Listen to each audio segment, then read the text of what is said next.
আমরা যারা সকালে রান্না করি তাদের জন্য কিন্তু সুবিধা আছে। সকাল, সকালে রান্না করলে কিন্তু ঝামেলা শেষ। তো আজকে আমার স্বামী আমাকে বলল, "আজকে সকালে রান্না করতে হবে না, অফিসে খাবার নেবে না।" তো বললাম, "ঠিক আছে।" উনি খাবার না নিয়ে চলে গেছে। ওনাদের অফিসে নাকি আজকে কাচ্চি খাওয়াবে সবাইকে। তো আমি সকালে রান্না করিনি। তো দুপুরে তো খাওয়া-দাওয়া করতে হবে, কিছু করতে হবে। তো নিজের জন্য ১ প্যাকেট মাছ নামিয়ে নিলাম। এগুলা হলো লাল পোয়া মাছ। মাছগুলাকে ভিজিয়ে রেখে ভালো করে ধুয়ে পরিষ্কার করে নিয়েছি। তারপর এটাকে এখন রান্না করব। নতুন এক স্টাইলে রান্না করব। আপনারা এটা কিভাবে রান্না করেন আমি জানি না। কমেন্ট করে আমাকে বলবেন আপনারা কিভাবে এই মাছ খান। তো পেঁয়াজের ভিতরে আমি হলুদ, মরিচ, লবণ আর তেল দিয়ে ভালো করে মেখে নেব। এই মাছটা আবার তেল, লবণ, হলুদ দিয়েও রান্না করা যায়। আদা, রসুন, তেল ছাড়া। পরিমাণ মতো তেল দিয়ে দিব। তারপরে হাত দিয়ে ভালো করে এটাকে মেখে নিব। তারপর দিয়ে দেব মাছগুলা। মাছগুলা দিয়ে মেখে রেখে দেব। এখানে আমি কিছু শুকনা মরিচ নিয়েছি। আমার ওই মরিচগুলা দেখতে সুন্দর, রূপ আছে গুণ নেই। তাই আমি এখানে কিছু শুকনা মরিচ ব্লেন্ডার করে দিব। তাই নরম করার জন্য একটু গরম করে নিব।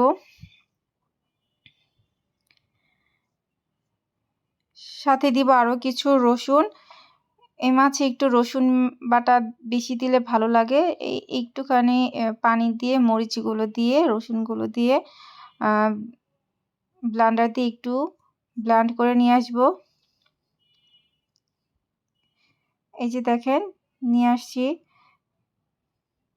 বেশি মিহিন করিনি। এখান থেকে একটু দিয়ে দেব মাছের সাথে, এখন দিয়ে হাত দিয়ে মেখে নিব। আর একটু রেখে দিলাম, যখন মাছটা হয়ে যাবে তার আগে দিয়ে আমি এতটুক দিয়ে দিব। এখন এটাকে হাত,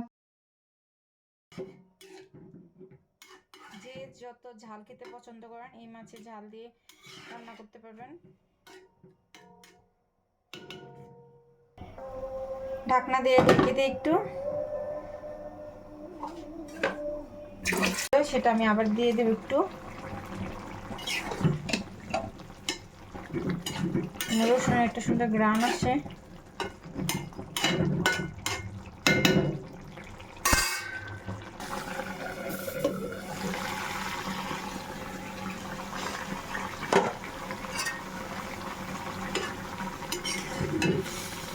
এই যে দেখেন, বলেন তো এটা কি, কে কে চিনবেন?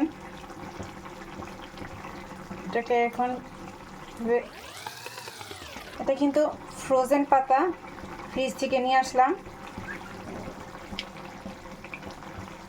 ভালো করে ধোয়া আছে, ফ্রিজে ধুয়ে রাখছি।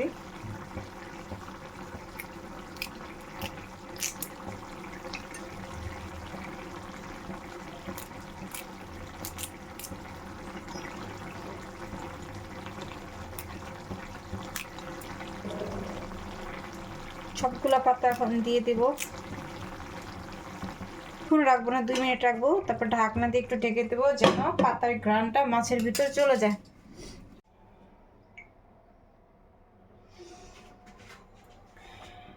এই তরকারিটার নাম হলো মাছের ঘাটা বা মাছের পোড়া পোড়া। আমরা মাছের পোড়া পোড়া খুবই মজা। এক এক দেশে এক এক রকম রান্না থাকে। তো ছোটবেলা থেকে আমি ভাবি।